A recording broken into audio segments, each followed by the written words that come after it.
Are you struggling for consistency in your sim racing? Does your iRating look like a roller coaster? If so, we have good news for you. The way to get more consistent is to first understand what you're doing differently than the professionals. And VRS is the answer. With our competitive subscription, you will have the telemetry, setups, tutorials, and everything else you need to fully analyze your driving. Our data packs and the ability to compare your driving with the best in the world will show you exactly where to adjust your inputs, change your driving line, and shave seconds off of your lap times. And our powerful and precise Direct Force Pro wheelbase and precision pedals are being used by some of the world's best drivers. All these champions agree that VRS hardware is not just the best on the market, it's also priced well below the competition. So if you're looking to upgrade to direct drive and the best pedals in sim racing, VRS is your answer. If you want to get better, get faster,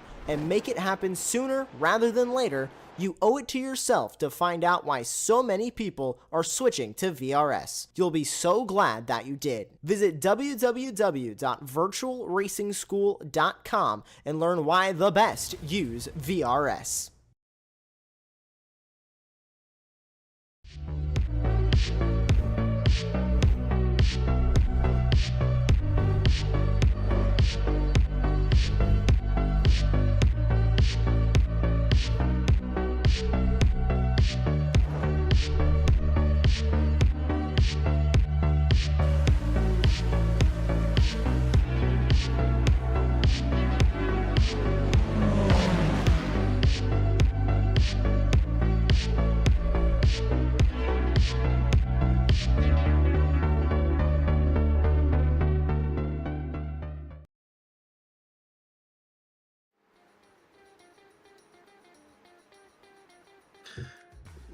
Well, good evening, everyone, and welcome. Another round of the ARA Porsche Cup for season number 14. We're in the beautiful Montmello here in Barcelona, just outside of the outside the city.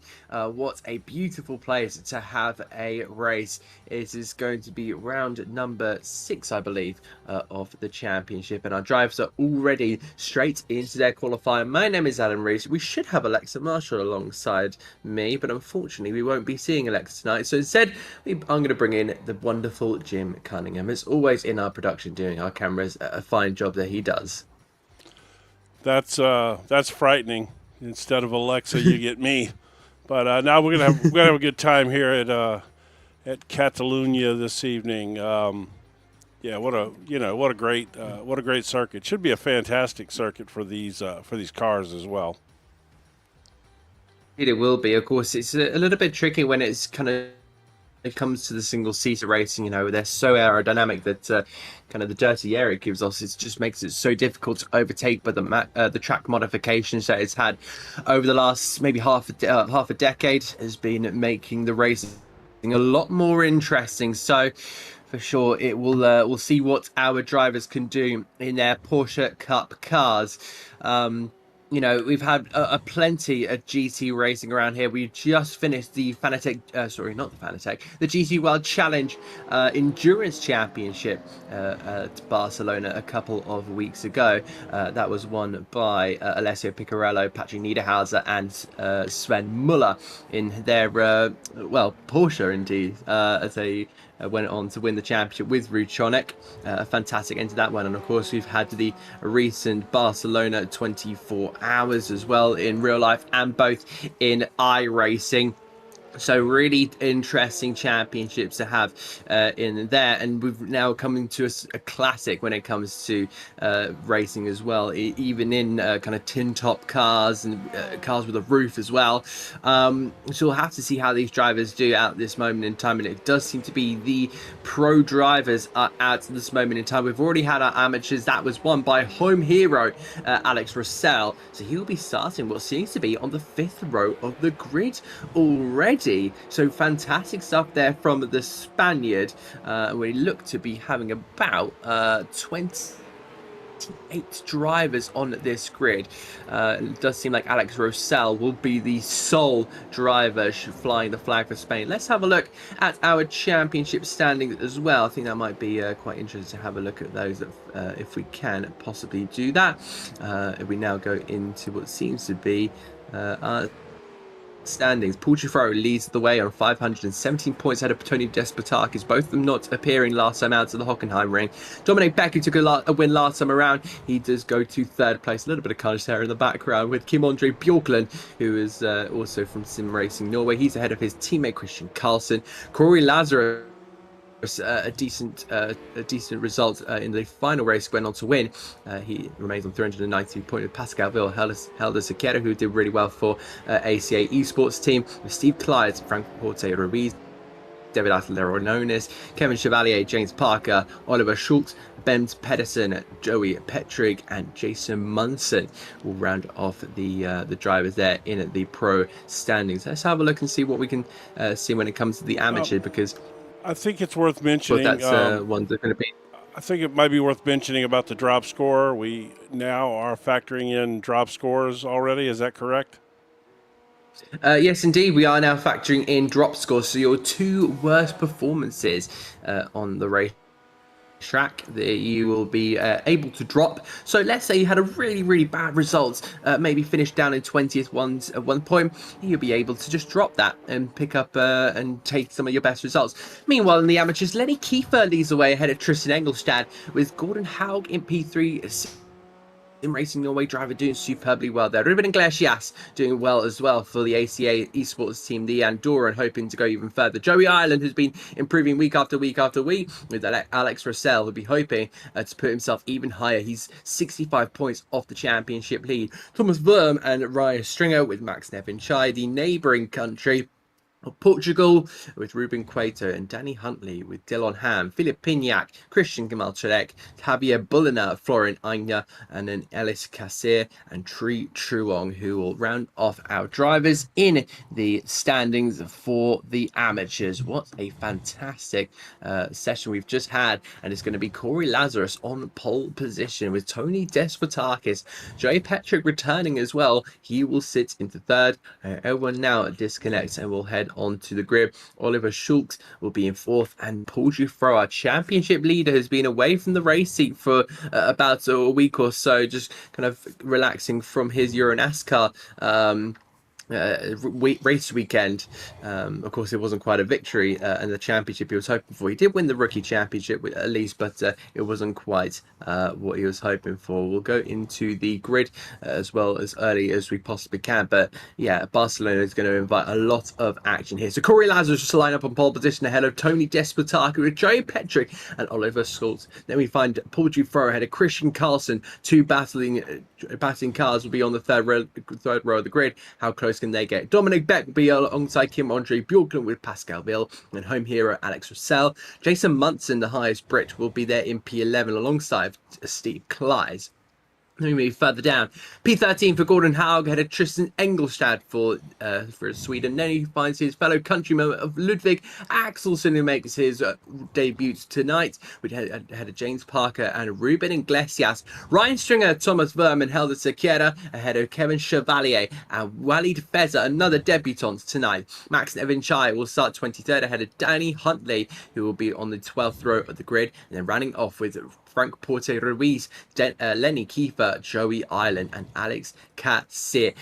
If you're wondering about the format, it's a 1-hour race tonight, so be prepared as we wait for all the drivers to just load onto the back of the grid, and then we will get going. A long run down in towards turn number 1 invites 3, maybe even 4 wide if you're deciding to be very brave and put your car in there. Of course, it's going to start narrowing up as you approach down in towards the first corner, but here at the home of the Circuit of Barcelona, Catalunya, and at this very point of the championship where the stakes are starting to peak, you are really waiting and hoping to see any drivers maybe take a bit of a risk, or will decide to keep it on the low.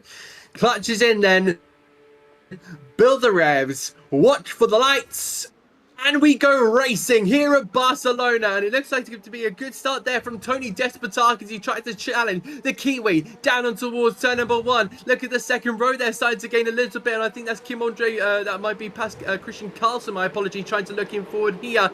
Corey Lazarus trying to sweep it around the outside as a little bit of a jostling at the back there, continuing to follow their way on through, and of course turn 3 can get a little bit chaotic if you're not too careful. I've seen a couple of spinners during my time of watching esports and real life racing here at Barcelona, but you're seeing there already 3 wide in towards turn number 4, but looking to Tony Despotak. Oh, there it is.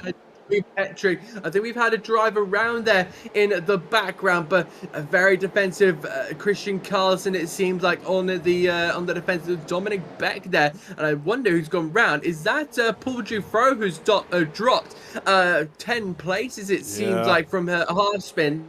Yep, it was That's going to be massive, the implication for the championship, as Corey Lazarus keeps just out in front, but Tony Despotakis will be very, very clinging onto the back of that of the driver ahead of him. But I'm sure Corey knows how to maintain a lead. He's been in this position many times before. Joey Petrick, I'm sure, will be looking a little bit aggressive. Meanwhile, we look back here to the amateurs of Tristan Engelstad. Of course, Paul Dufro needs to try and make up a couple of places after his skirmishes off the racetrack, but he makes his way up into 13th, and he's already challenging Alex Russell, who seemingly lost the amateur leader. They come around the final 2 corners to end this opening lap. This has been an absolute chaos fest, but they've had to make their mentality a little bit stronger. Of course, they can't go straight on the attack already. They need to maintain the car. I think the fuel percentage, the fuel maximum is 65%, so mandatory stops will be made. It just depends, when do you want to make it? Because if you pit at the earliest time, you know, you're going to have to, you know, you'll be in the pit lane for a short amount of time. I think Hal went, I think Hal went off track as well. Dropped back a little bit here. Yeah, no worries. That was let's see if I can, not ideal moment there. Let's see if we can find what happened to Jafro here at the beginning of the race, and see if we can see what happened to him real quick. Like you said, major implications on the championship here. And then towards turn number 4, just tries to cut through the middle. Oh, gets tapped around there from Christian Carlson. Brings another car with him. I wonder who that was. That might be Munson, I think. I think it was Munson. No, yeah. I think no, sorry. I think it was Lenny Kiefer. Was it Lenny Kiefer? No, it would it have been? So you may have. I think it was Gordon. No, it can't have been Gordon Howe because he's in the red and black. It was Jason Munson. Yeah, Munson. Yeah, so I think he was just a passenger here down in toward the right-hander. He's tried to stay wide and just got collected. You know, there was nothing he could really do in that situation. No, wrong place, wrong time. And unfortunately for him, he will drop down to 23rd. But look how close the pack is. The top 24 really keeping it in close contention. You got 15.8 seconds, 16 seconds between the entire top well, I think the entire top 28. Frank Porte Ruiz is out, so the ex-French F4 into Porsche Super Cup driver has retired from the session very early on. A disaster for the Andorran driver, as the other Andorran driver of Ruben Iglesias stays defensive here on Jack Parker, and the Andorran will slither his way, staying in P14 because he wants to maintain this place, but he's a little bit wide there on the exit of 3, and the tail of the car just starting to get a little bit wiggly here. But yeah, he's trying to close down on both Alex Russell and Tristan Engelstad. Bearing in mind you've got Lenny Kiefer hounding you down, plus 10 places he made in the opening 4.5 minutes. You know, you're really looking for a lot of you know, you're really looking to see what you can potentially do. Again, looking down the inside there was Kevin Chevalier. Meanwhile, Joey Petrick has lost a little bit of time there to the drivers in front. He's now got Oliver Schultz to try and fend from the Polish driver. I think will play a little bit cautious, but that's kind of the way you have to go in this race, you know, you've got 60 minutes to try and negotiate the circuit. I think with the endurance racing that has been coming on for the last couple of weeks, I think a lot of the drivers will be kind of in that mindset. They'll know exactly what to do. They'll kind of treat this like an endurance race in itself. But remember, there will be a go time for a lot of these drivers. Well, pretty much absolutely everyone. They'll have to maintain themselves, but staying out of trouble is going to be very, very key in this race. Again, Oliver Schultz staring down at that podium. Is he going to pop out to the right hand side? He does. A little jink with the steering wheel, just pulls him alongside. He'll side draft and in towards turn number 1. Does he have the grip in the car? They'll start trading paint there on the midpoint of turn 1, but he won't go through this time around. But look at that, Joe Petrick now losing 1.1 to Tony Despotakis. And if you're Despotakis in this one, you'll be feeling very, very confident. You've just got to set the fastest lap of a 1:44.788, a tenth faster than the driver ahead of you, that being Corey Lazarus. But overall, you kind of want to be in the Greek driver's position. And Lenny Kiefer now looked on the attack there of James Parker. A little bit of a bump there on the exit from the Englishman, but the Luxembourg driver makes his way on through, and that is a beautiful just look down the inside, and it works. You know, Lenny Kiefer is definitely able to make some of those moves. You know, he's got the experience, he's got the drive, and in that Porsche he looks absolutely strong. And I think we've had a driver go out there. I'm not entirely sure if that was just an internet connection thing, but I think Gordon Howe just momentarily flashed up on our screen as out, but he does seem to be sitting there down in 18th. But you know, he's racing for Sim Racing Norway. We'll be hoping to get some points here for the team, but of course the top 2 in the championship will be looking at scoring those points, and those go to Christian Carlson in 5th and Kim Andre Bjorklund in P8. You know, now that you say that, if I remember correctly, I believe Haug was flashing, blinking like that last week or the week before, as Bjorklund gets around Ludwig here. We'll look to try and attack around some of these corners. Currently looking at Kim Andre Bjorklund. Pascal Viel now has a slowdown.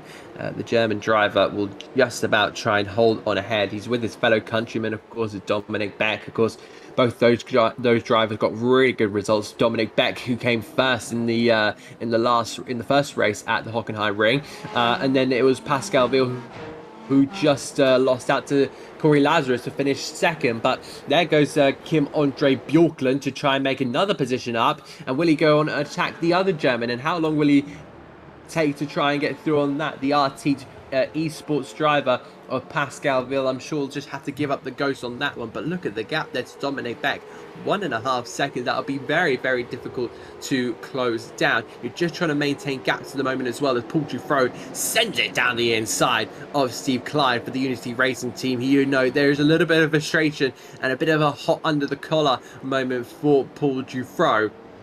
So I'm sure that he will be a little bit frustrated. So, you know, I think for some drivers it is good to be a little bit frustrated and hot under the collar, because sometimes it does bring out the best in the drivers. You know, they start driving a little bit more aggressively, a little bit more accurately, and a little bit more fierce, and they'll really throw that car into a mirror of another driver. And speaking of mirrors, that's where Ludwig Axelsson will be looking at for the moment, as he turns his way in towards the first corner, and already Axelsson's on the back of Pascal Ville. So I'm not sure if Ville might be struggling or saving in these early stages. It's a difficult question, but again, Dufro spots that gap. He's in the mirrors of Axelsson, and this is kind of a really difficult position for Axelsson to be on in his debut race. You know, you're looking at kind of a moment where, you know, you're just trying to do well in your first race, let alone try and survive.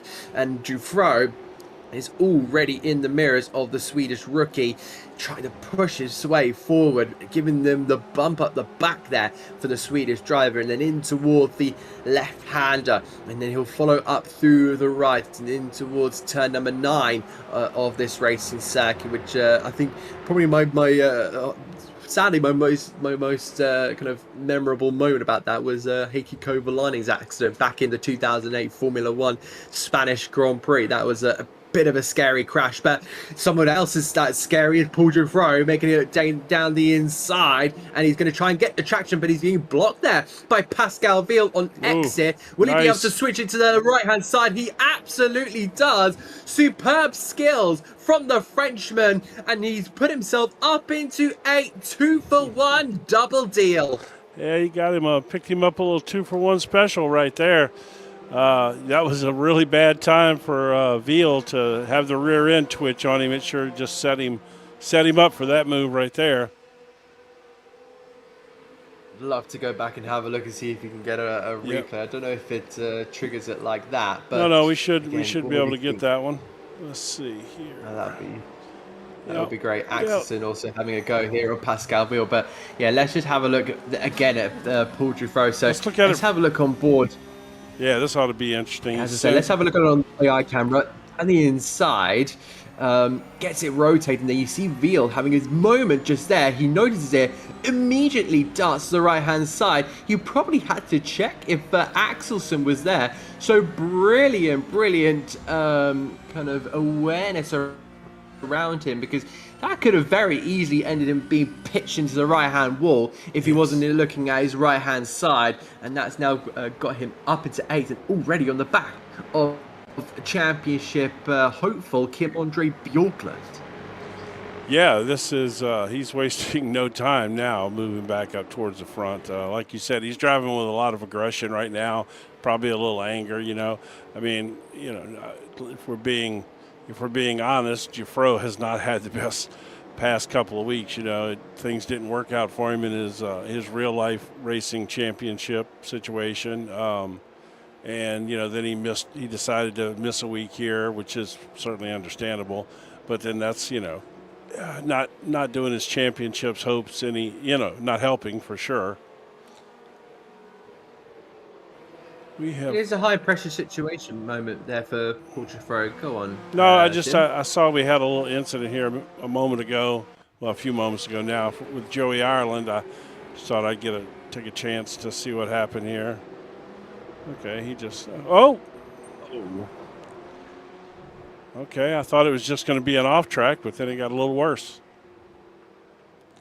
That's kind of that's not rejoining the track safely. No. He did jump over the curb, but yeah, that's entirely really it's important to rejoin the track safely. Trust me, Sim Racing Stewards has been giving me that experience to me, because I've seen plenty of clips of people not rejoining the track safely. Somebody who is currently on track to make a move here, I think, is Tristan Engelstad, who is being overtaken here actually on Steve Clyde. So the Belgian will move now ahead for the Eagle Speed Academy esports team. Of course, he is the sole Eagle Speed Academy esports driver. The Belgian, as he clunks over the sausage curb and really tries to push that car forward. He's really working away, and on towards turn at number 10 he goes. I think Tristan Engelstad is trying to have his say in this one. Look in our comms box there on the on our broadcast channel. Look who joined us.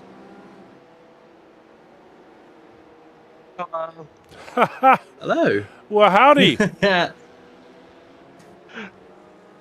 Note to self: don't put a head on a plushie. Well, Alexa Marshall joining us. Welcome to the broadcast. I'm gonna bail out and let you two have at it. Where were we? Yeah, well, Alexa, real quick. There we go. All right. Yeah, your mic's good now. Okay. I enjoyed being with you guys. I'm going to bail out here and try to run these cameras the best I can, as we got a three-way battle going on here. I'm going to turn it over to Alexa. Thanks, Jim. Take it away, Adam. Through turn 3 we go, and Steve Kleiss and Christian Engelstad, and I think looks like Russell is getting involved in this one at his home event. He's just trying to get past Steve Kleiss here. I think maybe struggling a little bit with the tire because he managed to get that inside move down on Engelstad a lap ago, but things just haven't worked out. Meanwhile, we'll be meeting our co-commentator into the box. Russell turning his way through the left-hander and trying to see if he can hunt down Engelstad. He's only got 0.6 of a second. There is Engelstad just about in frame there. So that'll be a titanic battle with Engelstad, who's such a decent driver. He's really up at the high end every single time we get to one of these amateur battles. He's always involved in either the top 5 or the top 6, and he's been constantly growing over time. That was Ruben Iglesias trying to pressurize the Belgian just in front. But Alex Russell continued to hound the Swedish driver with the home force behind him. Yeah, but we've also got to take into consideration something here, Adam. You can't use a full tank. You're only estimated it's about 35 minutes of fuel in your car. So you do need to make that pit stop. So we're probably going to get to the halfway mark, and that's really going to mix up this field. Of course, it's Circuit de Barcelona, Catalunya, so it's one of those. There is a reason why it's a test circuit. As you see the cars coming down the main straight, moving across the circuit, but they've also got to think about that in the strategy. There is Ruben Iglesias making his way through. He's on the back of Steve Kleiss as they head through 2 into 3. Sun comes through the windshield. You see the car turning in 3rd gear, notch it up to 4th. Begin the run down to the infamous corner. Of course, I'm sure we know about this corner very well, Adam, because of what happened between the Silver Arrows in 2016. But tonight, it's Porsches, and they are making their way through nice and cleanly, still yet to make a move. But realistically, it is going to be a bit of a strategy game. They are all over the back as they head through 5 and 6.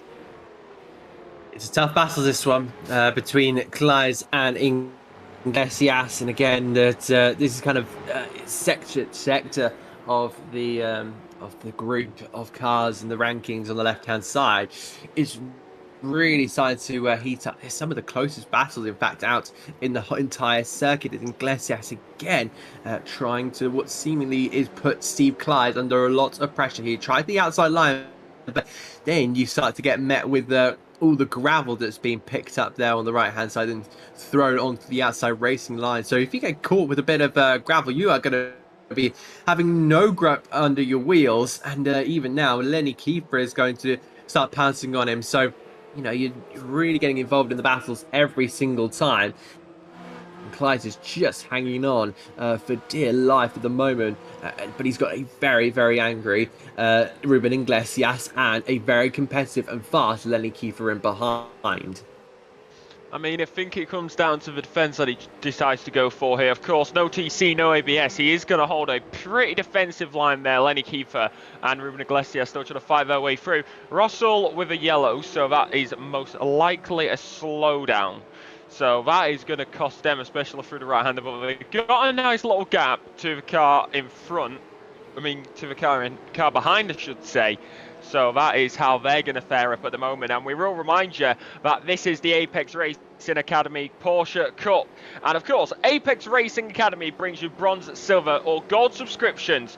They produce setups and track guides for over 50 cars, including the Porsche Cup that you see on your screens tonight. You can purchase a bronze, silver or gold subscription at apexracingac.com. That's apexracingac.com. All lowercase. It's apexracingac.com.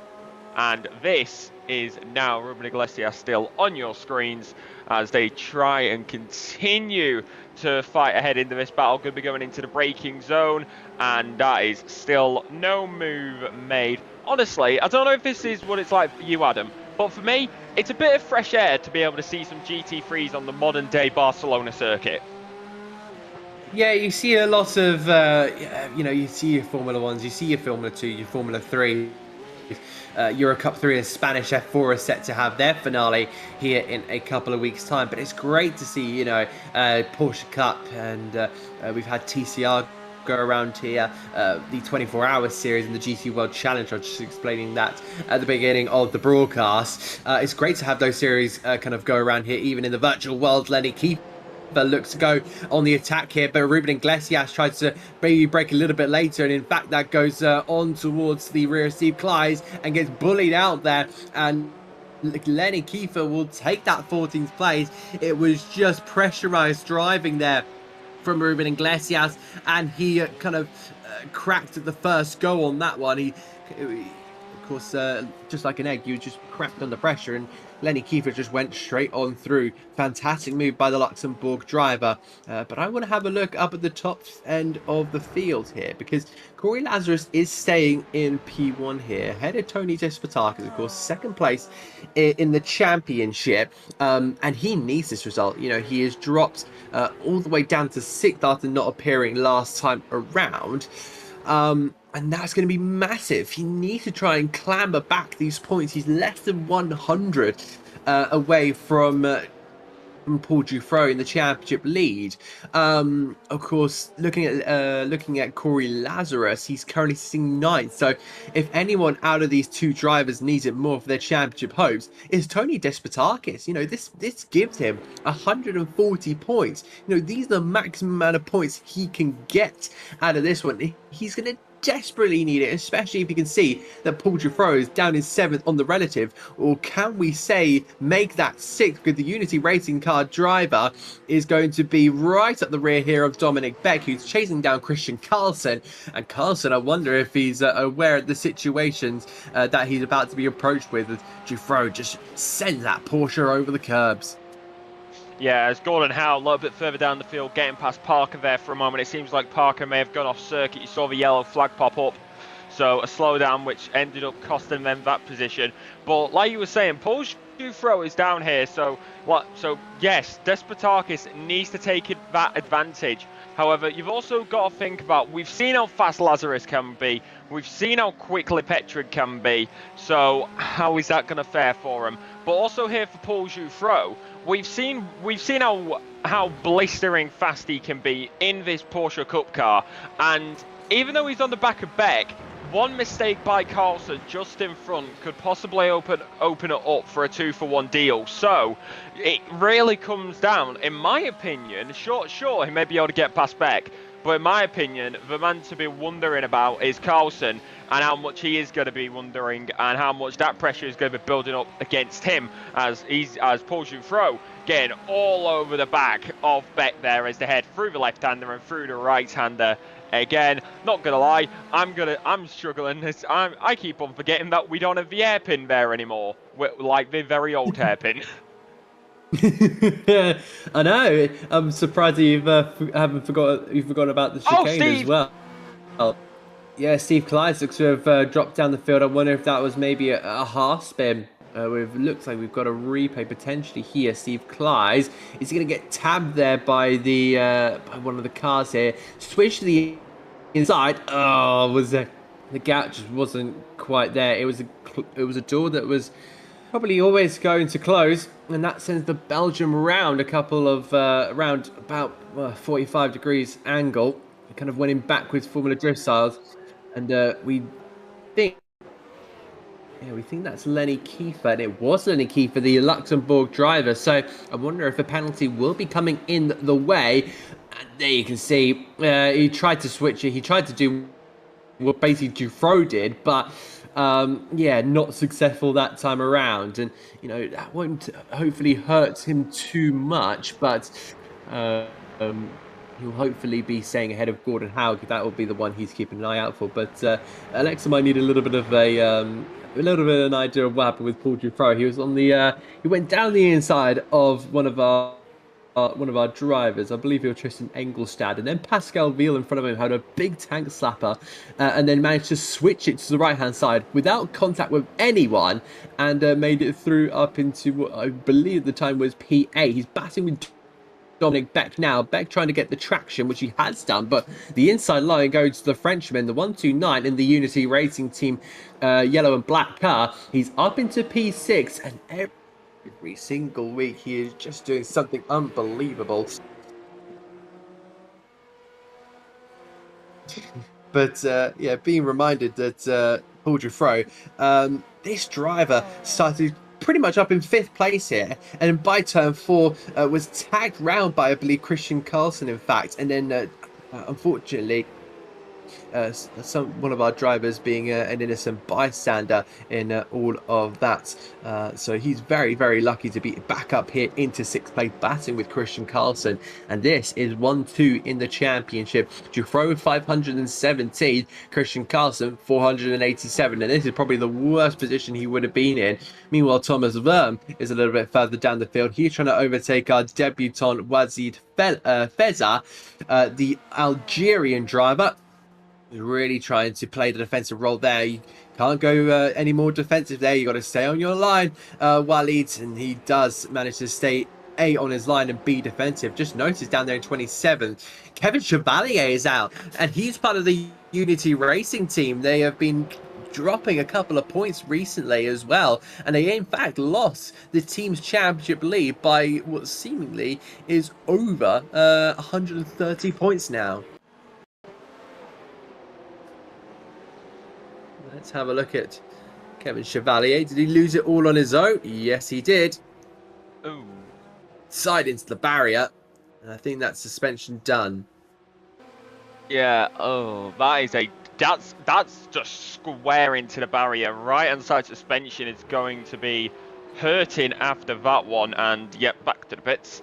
So no surprise there. Thomas Worm on the back of Fezaver. Carlson now defending. He's already got one move done as Paul Giuffreau. He had Beck. Now he's going to go for Carlson. You mentioned the tank slapper earlier. Now this is the opportunity to take a little bit of payback. Going down the main straight, wheel to wheel, side by side between the 2 Porsche drivers. The Frenchman on the inside, and that is just going to be a nice and clean move. Going on 2 wheels there as he goes over the curb and through turn 2. He has got that done and dusted. That is a lovely move as Wheel picks up a bit of a slowdown, but that's Paul Giuffreau up into P number 5.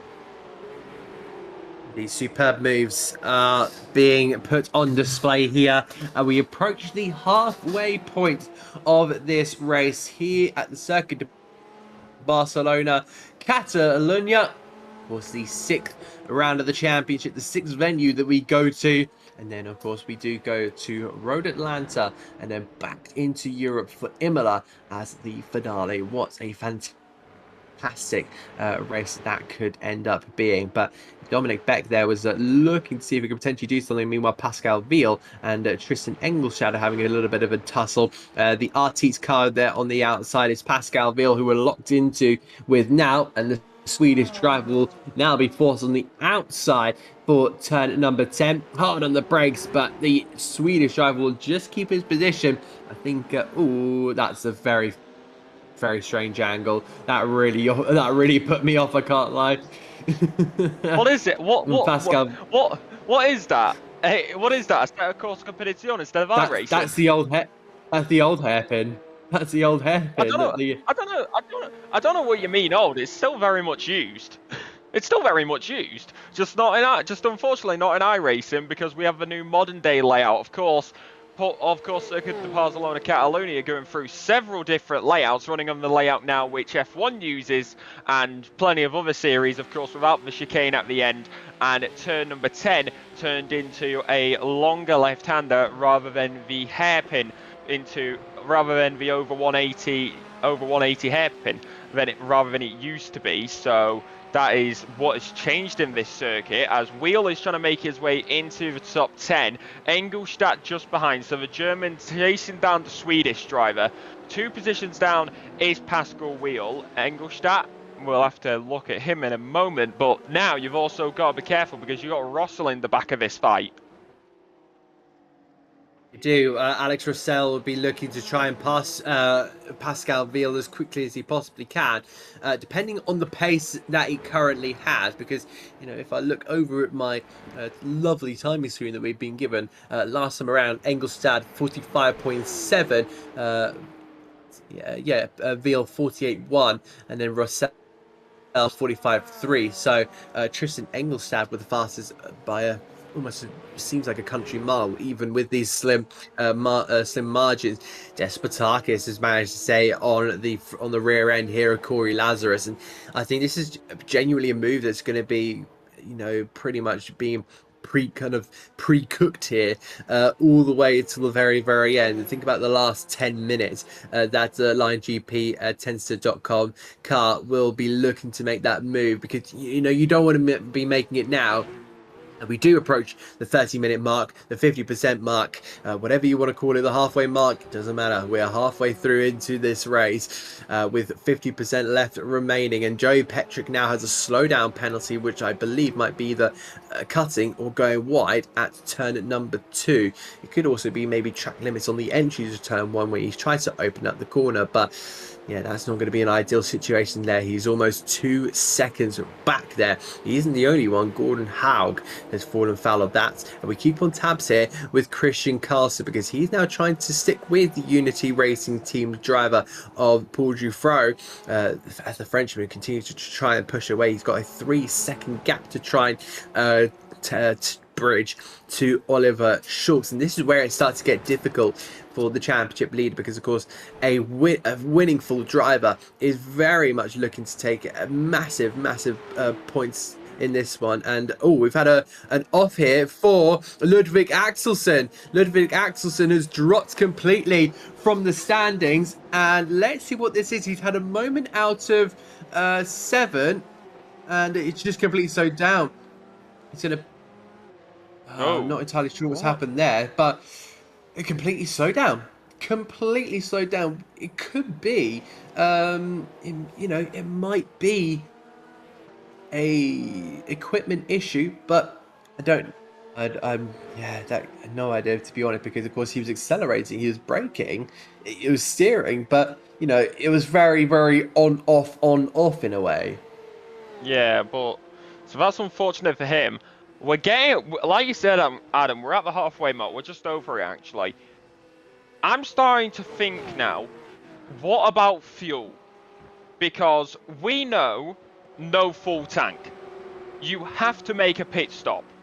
So with these gaps that are now where they are, surely we are going to see some undercuts, or people are going to wait to make overcuts, because I'm pretty sure these cars guzzle fuel like there's no tomorrow, and either way, because it's a Porsche, and that engine loves to drink fuel. But it's really going to be that factor now of how do you play the strategy, because sure, you can battle people on the circuit, but if you end up running out of fuel while you're going around the track, like you stay out 1 lap too long and you have to stop on the side to get a tow because you're out of fuel, that is not going to be a day that anybody would have hoped for, and that's going to throw your chances out of a good scoring position at any chance. We go to a replay here, and this is going to be Tristan Engelstadt coming through penultimate and into final through the right-hander here. What happens here?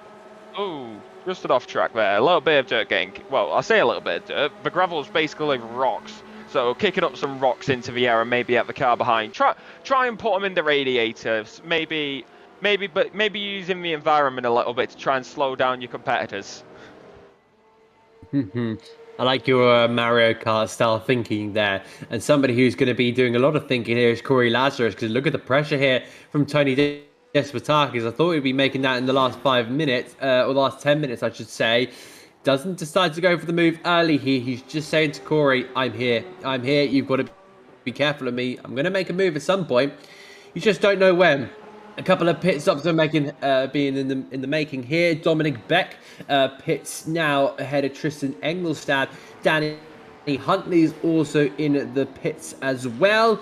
So it looks like he is going to be making a very early stop. So you're going to be sitting in the pits for a very, very long time, but you are able to make it throughout the majority of the race. I'm more interested to see what the top 6 are doing, maybe top 7. And then you look at the amateurs of Alex Roussel, who's managed to get past Lenny Kiefer, and I think that pits up there for we had Dominic Beck, Tristan Engelstad, is who we're looking at. So the leader of the amateurs, that's going to be where we're focusing on for the moment, as the gaps are looking pretty wide for the moment. You know, we've only got three battles in the top 14. You've got the top first and second, battle for 5th and 6th, and then you've got 13th and 14th. Yeah, so those battles are where they're going to sit on the grid at the moment, and this is the big one. Tony Despotakis, Corey Lazarus. I feel like Despotakis is sitting behind for now, making it clear that he is there, maybe putting a bit of pressure on Corey Lazarus, because like we said, we've had a few people pit. These two are going to have to pit eventually. So right now, I think Tony's strategy is going to be sit behind, watch them happen, and see if there's anywhere after the pit stop so he can catch them up, because there is going to be a little bit of lap traffic as they head through turn 1, through turn 2. The lap traffic in the little bit of way, they're going to be on the outside at turn number 3. Tony and Corey are going to have to go on the inside, and he's going to go to the outside. Corey Lazarus on the inside. Tony Despotakis, the Greekman, going to hold the line. Same with the Kiwi, but now that is going to be no move for the time being. It seems like lap traffic, especially around this circuit, a lot easier to handle than in a Formula 1 car. A testament to why these Porsche Cup cars bring so much racing action here.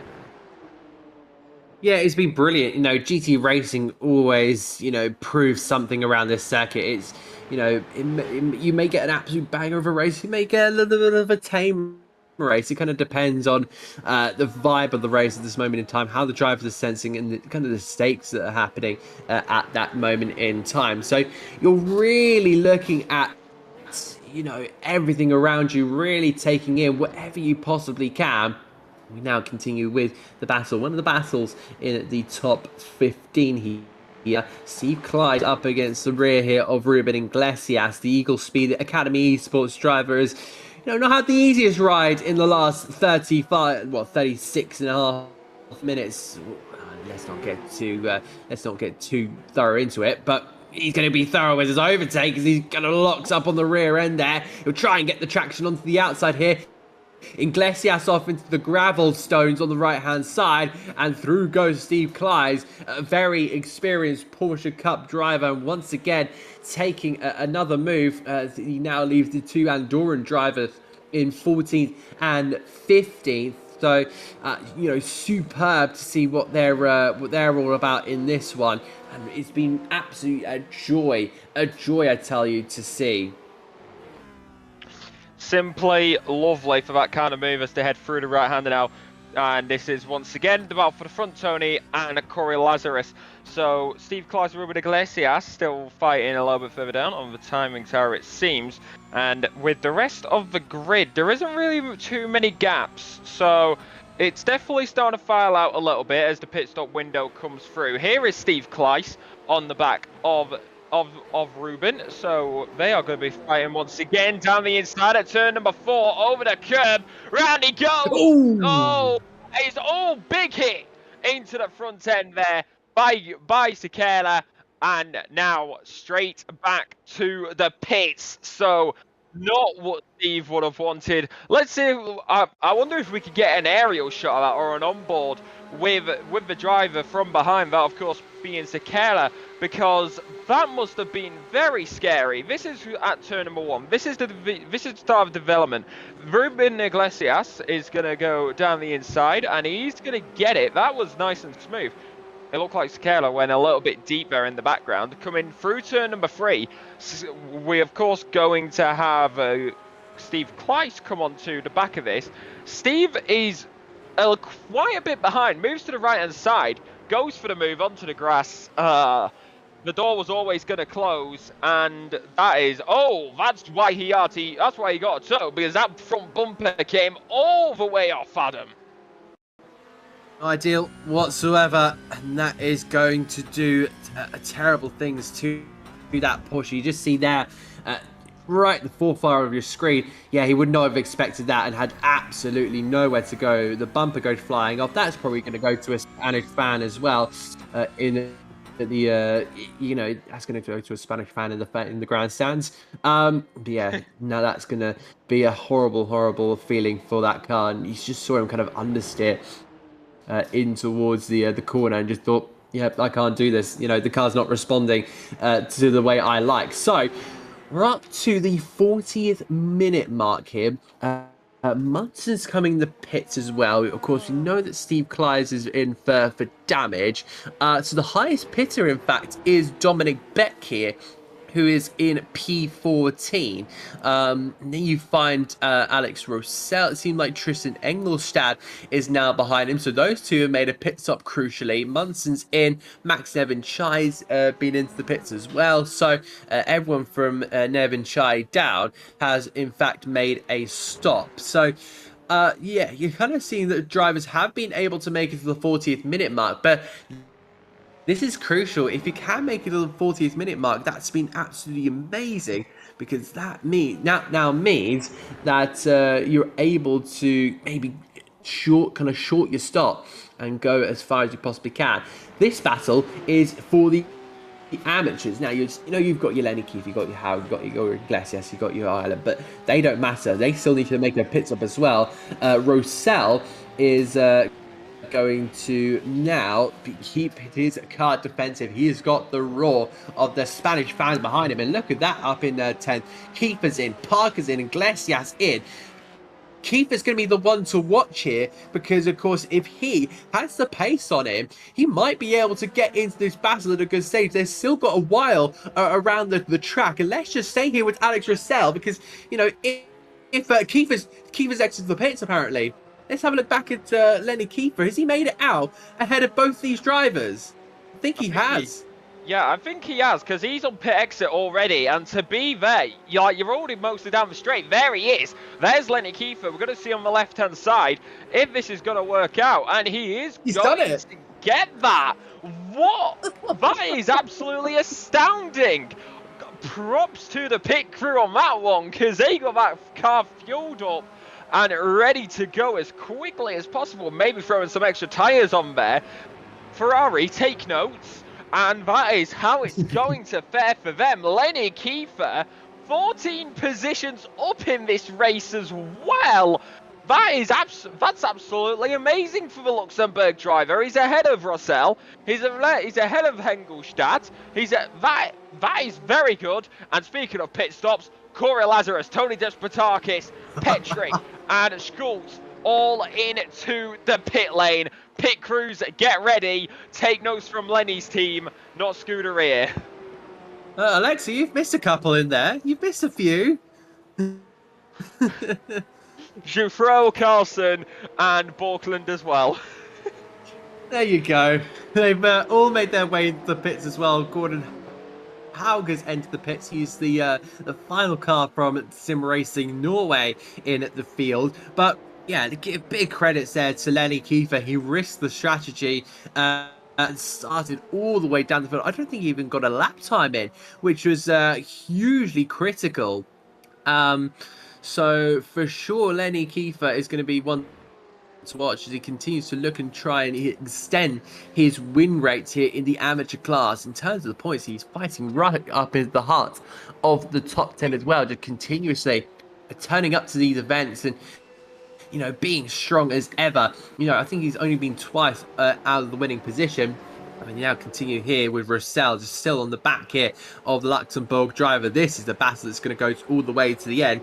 And let's have a look at kind of that front pack, as Corey Lazarus is now leading that one by a solitary 2 seconds. Then comes Despotakis, then comes Patrick, then comes Schultz and Dufro. So not a lot of difference has been made in that one. I think Borkland and Carlson have been in the pits a little bit longer, or are they stuck now behind Dominic Beck? I can tell you that for now, they are indeed behind Dominic Beck. So this is the battle that you're watching to the end, about 16 minutes. Who's going to finish where? Who's going to finish where? I'm not gonna predict anything, because there's a thing called the commentator's curse, and I would rather not do that. But it looks like right now, as there we go, we'll into the pit lane now. Sakura Lazarus comes back to the lead as he was on net and as he was before the pits. Seems like Corby, though, got a better pit stop there than Despotakis did. They were within a second, now to 2.1 down the main straight. There's Corey and Despotakis just in the background there. You can also see your Petrig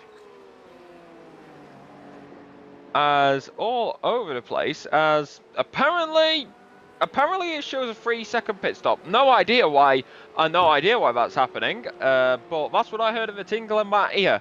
But now, as we got Despotakis, he's trying to fight his way forward, but is this gap going to hinder him? We've got Porsche Fro, who's going to be on the back of Schultz, so they're making their way through. You see their racing numbers on the side next to their little flags, and they are continuous. Actually, no, that is their pit stop times. Okay, no, yeah. Despotakis at a 3-second stop.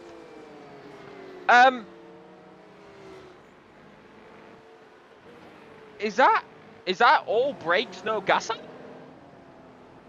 No idea, to be honest.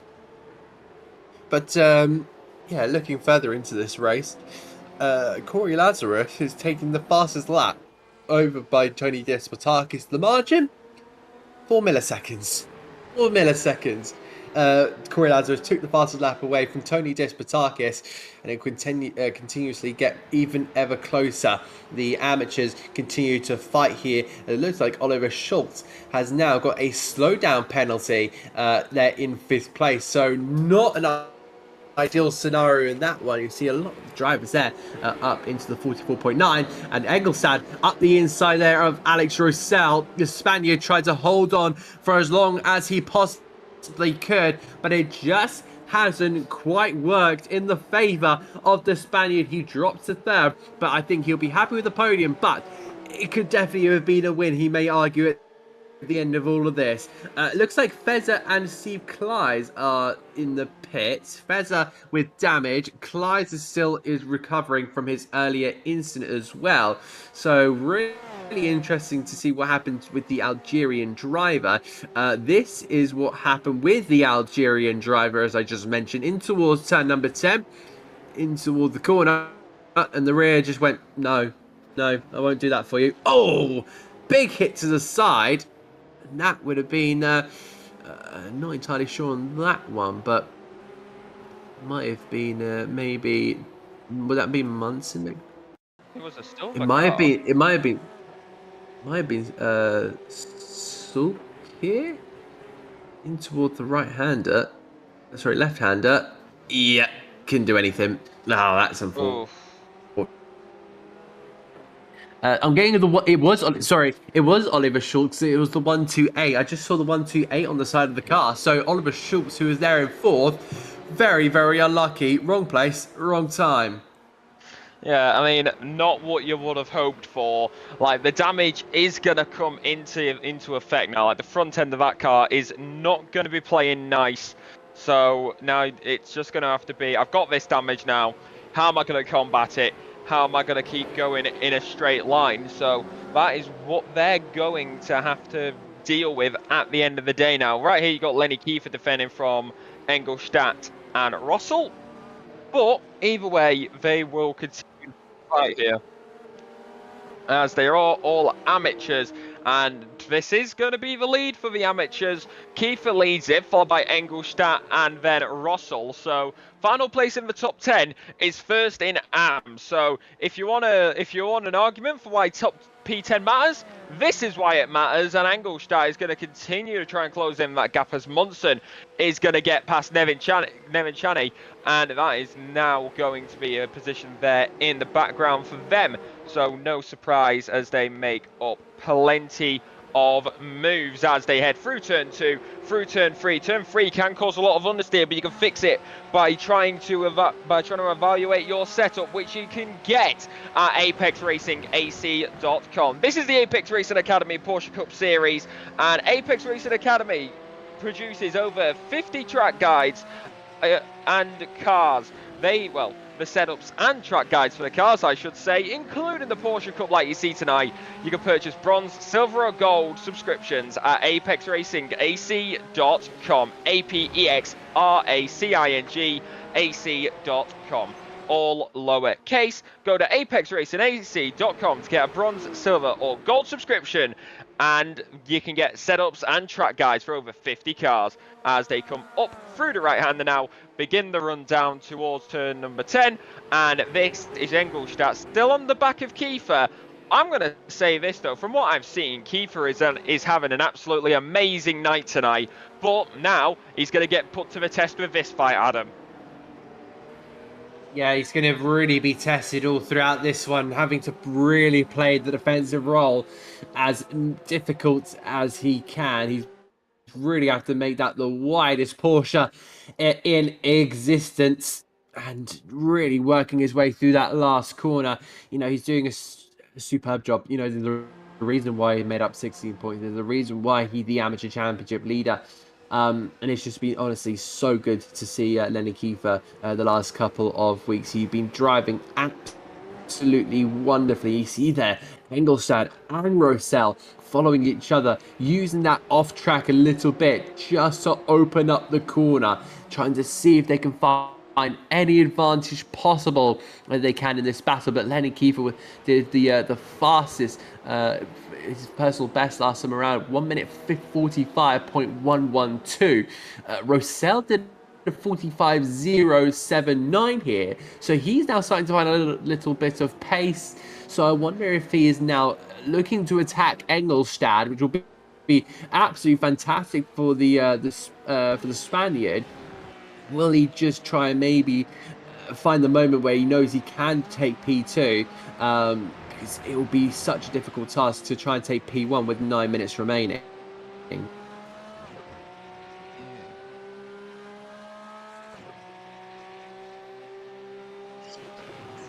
Yeah, so as we continue down here, going down towards going down towards turn number 10, the top 10 is going to be pretty tidy for the time being. Of course, we are on the back of P number 10, so let's go through the top 10 for you real quickly, as that is going to be Corey Lazarus, who does currently lead this race, and he is leading it by quite a margin, 1.8 seconds at the moment. Going down into P number 2, it is going to be the Greekman of Tony Despotakis, and it's Petrig in P number 3. That is going to round out the overall podium and the pros podium. It's then Paul Jouffreau, who sits in P number 4 on a bit of a recovery drive tonight.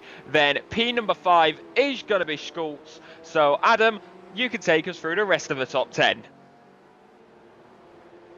Yeah, Oliver Schultz doing a great job there, trying to hold on to that top 5. Then we look further back, we find Dominic Beckman, of course, did a really good job last time around at the Hockenheim Ring of his home result. He made up 1 place throughout this entire race, but of course that won't be a bad result for him, as he'll continue on his way and grab a good chunk of points. Then we find Christian Carlson second in the championship coming into this round, really making amends here.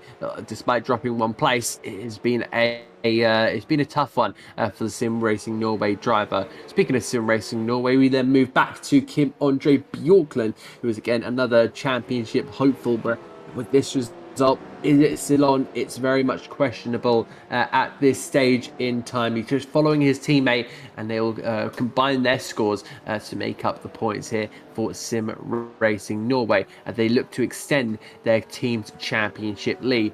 Pascal Veal will now be in P9 here, the German driver who did again another superb job at his home event, really pushing hard in these last couple of moments.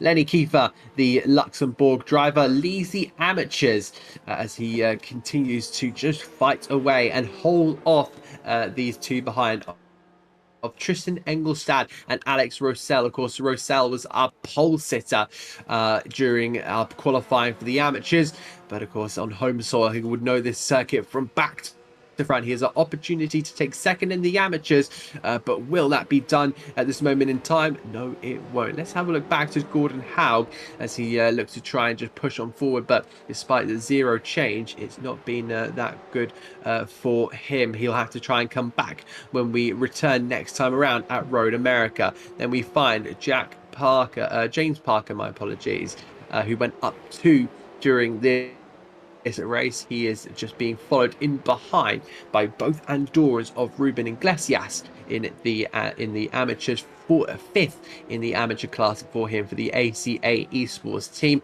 He is just ahead of his teammate and pro teammate, may I add, Helder Sequeira. Really good effort to go up +4 here, but a big gainer in this field has been Joey Ireland, up 10 for the Breton, of course, known for his bike racing as well.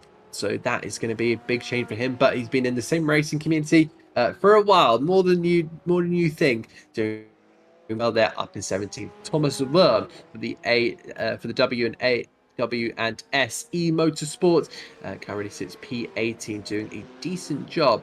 And then we go back to Jason Munson in P19. Down 8 places, of course, got a hit on the opening lap by Paul Giffrode. Of course, wrong place, wrong time for him. And that is where kind of it's all gone down for him. What about Max Nevin Chai, the Portuguese driver, the neighbouring country for Spain? And it's been a it's been a decent job for him. Up 3 as he continues to quietly make progress in the Porsche Cups. And then we've got Ryan Stringer, Alex Cassier, Huntley, Feza, Kleist, Axon Chevalier and Porter Ruiz, who are now just following down the field. But we look back here to Lenny Kiefer and Tristan Engelstad passing over this P10, but more importantly the amateur lead, and Rossell still on in there. Yeah, I mean, I'm looking at this right now, and I'm thinking they're going to want to get the move done within this final 5 minutes. Get into that P number 10 position, Will, Engelstadt and Rossell, because looking at the calendar, of course, Road Atlanta, it's a lot. I would say it's a little bit easier to overtake around there than it is around a circuit like this. But then that finale, it is Road Atlanta for anyone wondering. That is what it says on the schedule. But it is. Did I say Road America? My apologies. It is yes. Road Atlanta. Our producer heard Adam say Road America, and now I'm being questioned. I will admit I am still getting them confusing commentary. If I see the outline for Road Atlanta, I will say Road Atlanta. But they're just so similar. I've always said the wrong thing on live stream. So apologies to everyone who thought we were going to Road America. We are going to the beautiful Road Atlanta for the 7th round of the championship. And Lenny Kiefer, having to play the defensive role once again, will move towards the pit. Will probably say hello to his mechanics along the way that will probably be leaning out to give him his little pit board. And it will be an attack here. It will be from Alex Russell, but he'll be immediately defended there as he looks to open up the corner. Engelstad will give him absolutely nothing. And last time around, he was the quickest on track, was the Spaniard. So he's got pace in the car. It's just being a little bit eroded away. And wide is Kiefer. Oh, very wide. Down into the braking zone of turn number 4. And it's just going to slot in the single file. I am now wondering, as I look at this, we are nearly at 58 minutes. I believe wherever the leaders are on the circuit, there he is, there's Corey Lazarus. He is making his way, he's making his way into this final right-hander now. So, with his last lap time, it's a 1:44.4. So I believe we'll just about be going on to penultimate. I believe there will just be enough time to get another lap in. So if maths serves correct, we go on to penultimate as Rossell and Engelstadt are continuously fighting as they are further back. They are fighting tooth and nail. James Parker and Gordon Howe as well. So that is going all over the place. But right now, Lenny Kiefer is going to be there. So, so we do get a replay while we were looking away. This is a replay of what happened. This is Lenny Kiefer, and coming into turn number 3 is going through the right-hander, and now going, Lenny Kiefer very wide there, going off the circuit, comes back on. We saw this bit, so wondering why Tlisty and Engelstadt has fallen off a little bit. Maybe playing a safer game, but a little bit confusing coming into this final couple of laps, Adam.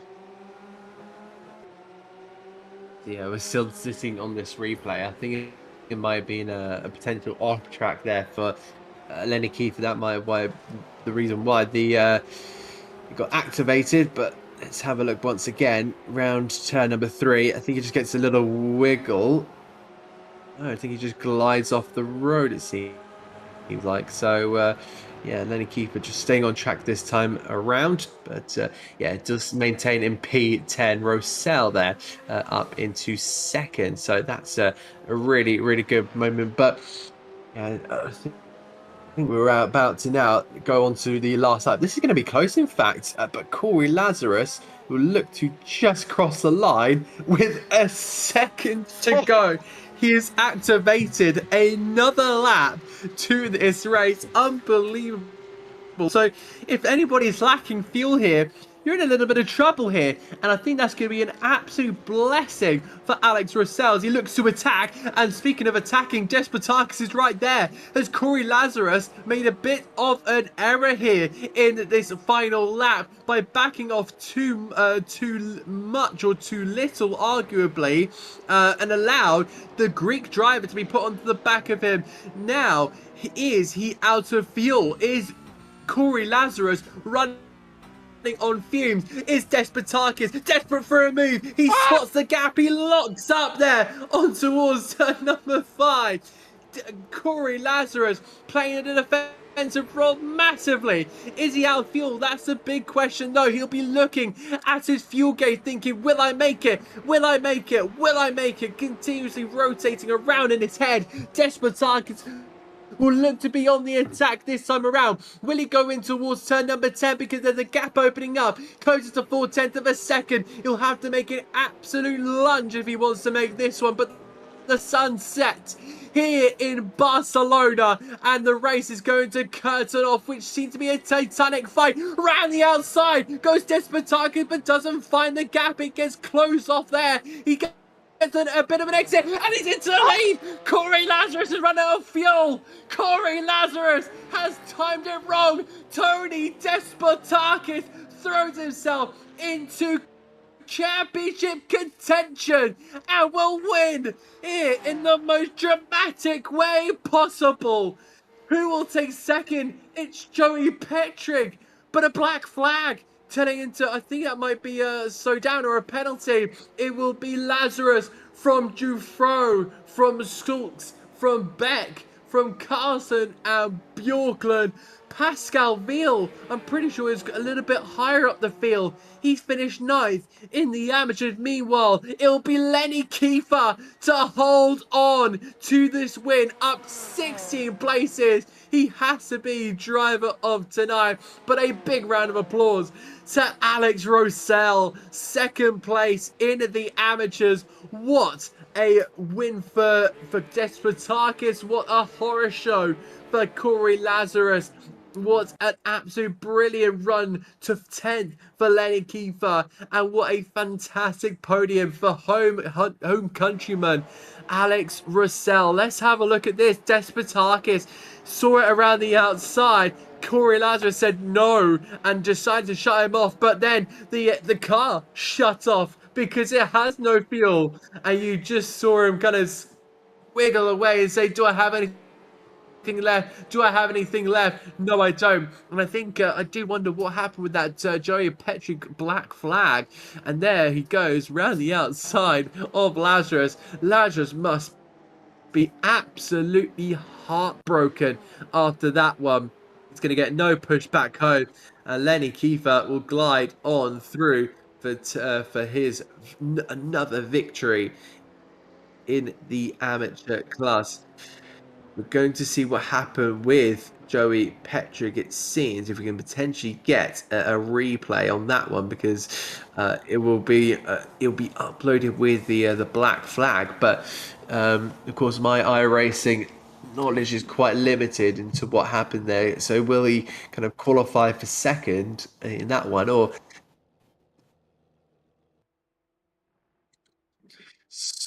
So that's going to be interesting. I'm hearing in my ear that Joey Petrick might lose 40 seconds of his time. So he finished 4.1 seconds off Despotakis at the 40 seconds.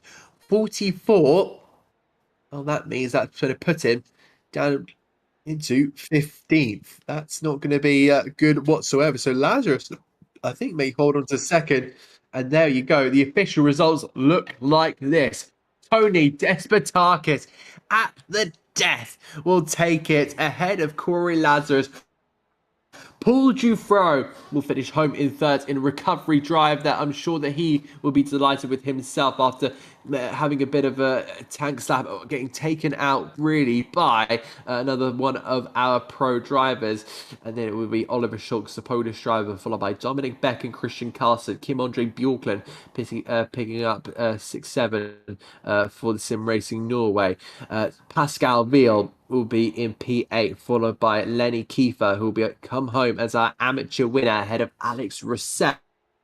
I'm sure the Spanish crowd will be absolutely delighted with that. Tristan Engelstad will be home in 11th, with James Parker and Joey Petrick down there. Classifies 13th, it seems like. So I think that may be a 35 seconds potentially. Yeah, 35 seconds to his time there. Then it'll be Gordon Haug, followed by Gruben Iglesias and Helder Sequeira, the two ACA eSport team drivers, the two Andorrans there at 15th and 16th, followed by Joey Island, Jason Munson there in P18. Further on down the field, we see Ryan Stringer with Thomas Verne, Max Nevinchai, Alec Kassir, Danny Huntley being lapped, and then our five DNFs. Walid Feza, our debutant, Steve Kleiss, involved in an incident. Ludwig Axelsen, another one of our debutants, alongside Kevin Chevalier for the Unity Racing team, and Frank Porte Ruiz, who never got going. Well, I believe we might have a few interviewees in the moment, but we one thing is this Joey Petrick we're seeing. So this was Despotakis. This is Joey Petrick. So now we're getting the moment where Corey Lazarus is running out of fuel, then Tony Despotakis will go on through. So this is the reason why Joey Petrick gets a black flag. He's a little bit off the circuit in there, run through the penultimate corner, just sees a very, very slow. Oh, I'm not too sure about that one. It is right on the limit. Yeah, that is incident limit there. So black flag is you can accumulate so many penalties and then you get it, and that right in the final moment because of Corey's fuel, reminiscent of the 1 year at Bathurst 1000. That is going to be why that will be the black flag for Petrick, due to the incident limit being brought over. But Adam, I'll let you take this one. We got one interview to come our way, and it is going to be this man, Paul Dufro. You are live on Apex Racing TV.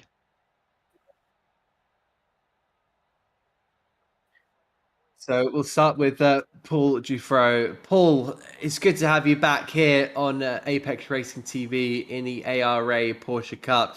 A bit of a difficult race for you, and it was really a race of attrition. How did the opening first couple of laps seem from your perspective?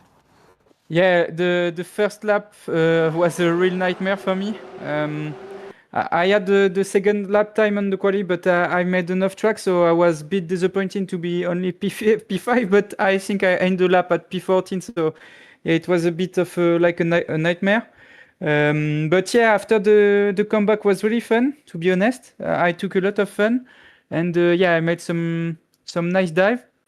And yeah, and after, yeah, those guys in front have a really strong pace.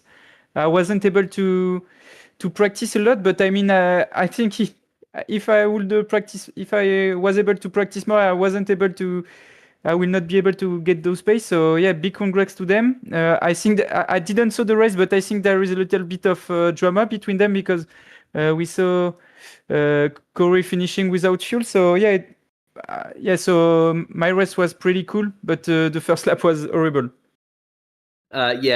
Joey Petrick actually hit the back of Lazarus, of Corey, and got a black flag. So according to our official results, he's down in 13th. So you actually get put back up into third. Of course, we do still need an official confirmation of that, but it does seem to be another podium for you. Looking in towards future races, we've got Road Atlanta. Coming up in America, and then we head back to Imola. Are those two tracks that you feel confident on? Of course, Road Atlanta is an absolute roller coaster. Yeah, Road Atlanta with the Porsche Cup is my favorite track. So yeah, I will train a lot. I will do a lot of official races this week. After the Zolder weekend, I needed to take a break of bit of motorsport just to be focused and calm behind the wheel. So yeah, now you can be sure I will practice a lot, and you will see myself in the front row every time now. Absolutely. Kind of give us a bit of an insight, because of course you had your weekend at Zolder and you say you needed that break. How did you kind of spend time away from the sim rig, away from the sport? To be honest, I needed to be away from everything. I just needed to be myself. To be honest, is the worst feeling I ever had.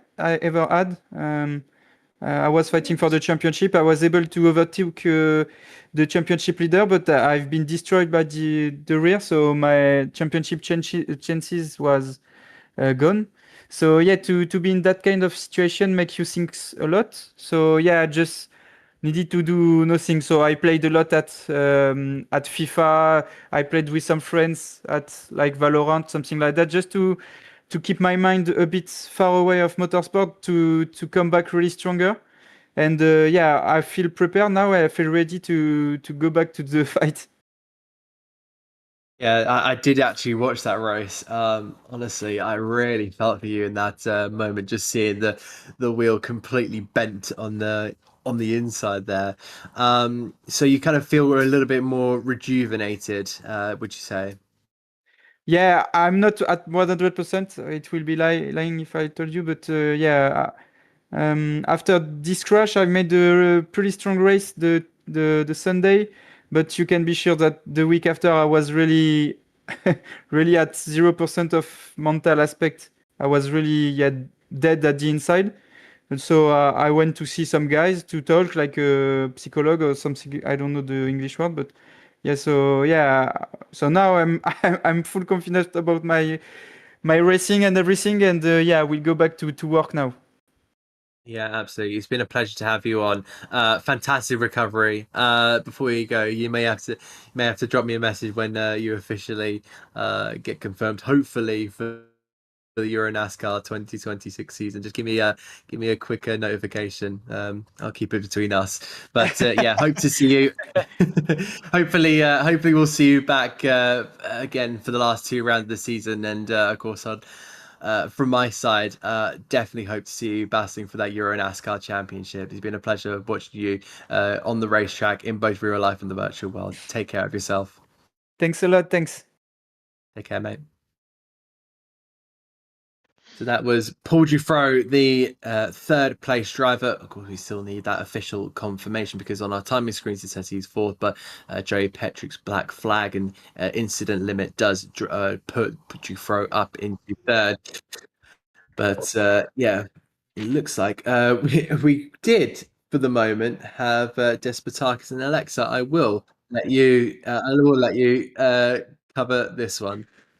Tony Despotakis, you are live on Apex Racing TV. That end to the race is going to be talked about for quite a while. Let's get that out of the way first. What was that final lap like, especially when you saw the time ever so quickly coming down between you and Corey? First of all, hi to everyone. Thanks for the broadcast. It was a very interesting last few laps to say, because I realized at some point that I couldn't make it, so I had to fuel save a lot. But Corey had also underfueled compared to me, so he had also to save. So I was waiting for him to slow down. And at the last lap, I realized he wasn't going to make it. So I had an attempt at the hairpin at the left-hander. I almost took him out. I was expecting him maybe to open because he didn't have fuel, but he didn't. And towards the end, I tried everything. I tried going from the outside of the right-hander hairpin, the second to last corner. But at that point, I heard his engine didn't have any fuel in it, so I relaxed and I cruised home to victory. Yeah, you were following behind him majority of the race. Of course, circuit like Barcelona is going to be, I would say, very different to where we go next week. Road Atlanta, what's the plan going into that now that you got another win under the belt? Road Atlanta is completely different, as you said, different layout, different needs, also the different format. In this race, we had to preserve everything, fuel, tires, not do any incidents. Road Atlanta will be much more aggressive, more of a sprint race, of course, and the second race will be very interesting, starting from the back, because other than the main straight and the back straight and the chicane, there are no other places to overtake. So it will be very interesting. We'll have to aim for a victory on the first race, and then just be safe on the second, as usual Yeah. with this format.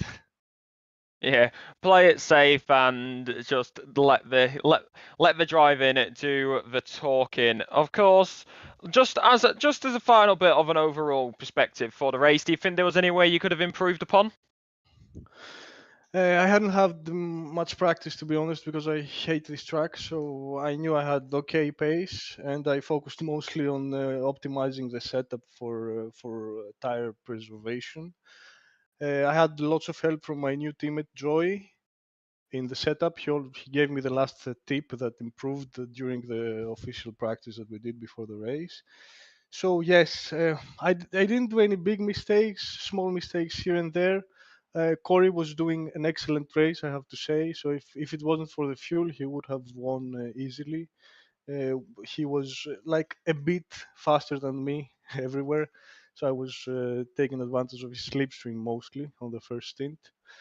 Luckily, the fuel matter came up, so I got lucky on this one because I also underfueled. So it was just a matter of luck, I think. Yeah, well, definitely some bits to improve upon, but nevertheless, it's still a victory under the belt. We shall let you go. Congratulations on your win tonight. Thank you very much. Let me shout out to my team, LionGP, Fenster.com, our main sponsor, Joy, my teammate, and Dennis, our team boss, and my spotter for the series, who's doing an excellent job.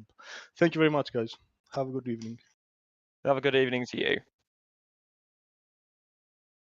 That was Tony Despotakis and Corey Lazarus. You are live on Apex Racing TV. Would you like me to take this one? Yes, Corey? Corey, can you hear us? Corey? Corey, can you hear us?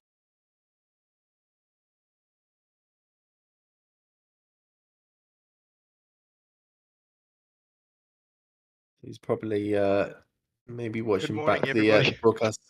There he is. There he is. Corey, a really strong qualifying for you.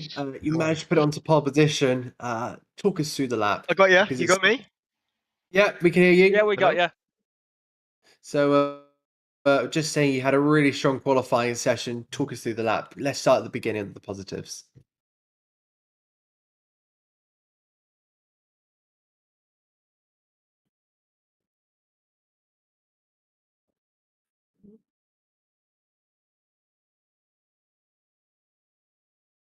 Yeah, I'm here now. Is that better? Yeah, there he is. Yeah. Sorry, guys. Good morning to you all. Good evening from us here. I don't know if you heard my question, but let's start off with the positives. You had a really, really good qualifying session. Just put it onto pole position. How was the car, and how was the lap as well? Yeah, thank you. It was a good lap. It's probably 10th or 10th and a half still in it. When you get to the end of that 7-lap session, the tyres are a little bit off, and I probably just pushed a bit too hard too early on the opening laps and didn't save enough to optimize at the end. But we put the work in during the week to chase that lap time, and pretty happy to sit on the front. And then kind of talk us through the start, because Tony was right on your rear end, but it already came down to the strategy. Yeah, exactly. There was sort of two trains of thought leading into the start of the race. Do we try and just push hard, make everybody use fuel, or try and conserve, look after the tyres, and save the fuel? I opted to go harder and look at, I mean, Tony and I and Joey still managed to look after our tyres. My tyres at the end were sensational. I was super happy with the way we looked after them. I think that just comes down to the car setup during the week. But yeah, I knew Tony was going to be saving a ton of fuel the entire race, and I was lifting down the straights, also trying to do the same, but I just thought he would have saved a whole heap more than what he did, so I didn't really need to underfuel as much as I did. It was pretty disappointing on my behalf. Yeah, and then you really held on onto that second stint, and then just kind of go through the last lap or so, the point where you kind of realised you were in a little bit of trouble. I realised I was in trouble with 1.5 laps to go. I was watching the clock, trying to slow up, and I got to like the second last corner. There was still 2 minutes and 5 seconds on the clock, and I was well under fuel then. I still had like, I don't know, 0.9 of a lap left coming onto the straight, and I was just praying for the white flag, and it didn't come. We were just too quick, Tony and I pushing earlier, and yeah, I knew then, unfortunately.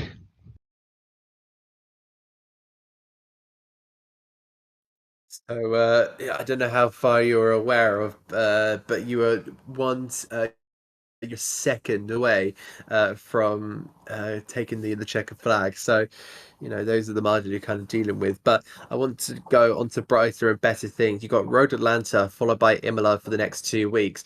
How much are you looking forward to those rounds, and how much do they kind of suit you as well? I love both of those tracks. They're a staple on iRacing. Everybody's done 10 million laps around them, myself included. So it should be good for the broadcast. It should be good for the drivers. It will be tight, Road Atlanta on the reverse grid, that's for sure. But yeah, looking forward to it. It's been a really good season so far. Thank you. Yeah. Finally, is there anyone you want to shout out as well? Yeah, thanks to Tony and Joey. Really nice racing with those guys, and Paul as well. Big congrats to Paul for his real life racing exploits. And thanks to you guys for putting on the broadcast. It's always great to sit back and watch it over. Thoroughly enjoying the league. Thank you guys. We appreciate you too. Go and enjoy the rest of your rest of your morning, because I'm sure it's very, very early in the land down under. So we'll let you go and enjoy the rest of your day. Thanks very much, guys. Hope to see you next week. Take care. Well, that kind of wraps up our 6th round of the championship here at the Circuit de Barcelona, Catalonia. As look at that, the sun sets beautifully on the skies over Montmello. Alexa, any final thoughts from you before we head into Road Atlanta? Absolutely love that circuit. Love it a lot more than I do Barcelona, like Corey. So definitely gonna be enjoying it around there. First ever time I did Porsche Cups was at Road Atlanta as well. So definitely gonna be good to go there next week. These cars are absolutely mega around a circuit like that. So they're gonna be amazing tonight. But Bathurst 1000 vibes with the out of fuel moment for Corey. But still P2, definitely room to bounce back at it. Do not forget, this is the Apex Racing Academy Porsche Cup Series, and they produce setups and track guides for over 50 cars, including the Porsche Cup. You can purchase bronze, silver, or gold subscription at apexracingac.com. But like I said, Road Atlanta, definitely looking forward to that one. Imola, not so much. I'm sure Imola will be an absolute grand finale. I've seen a finale actually happen around there in another league that I covered. I'm sure it's going to be absolutely fantastic. Hopefully we do get an entire grid filled up with that. But from myself, from Alexa Marshall in the co-commentary booth, and Jim Cunningham in production, as always, we'll take care and see you at round 7 of the Apex Racing Academy Porsche Cup Series Season 14. 2 rounds to go. Don't miss it at 8 p.m. next Tuesday. Take care. Ta-da. Bye-bye.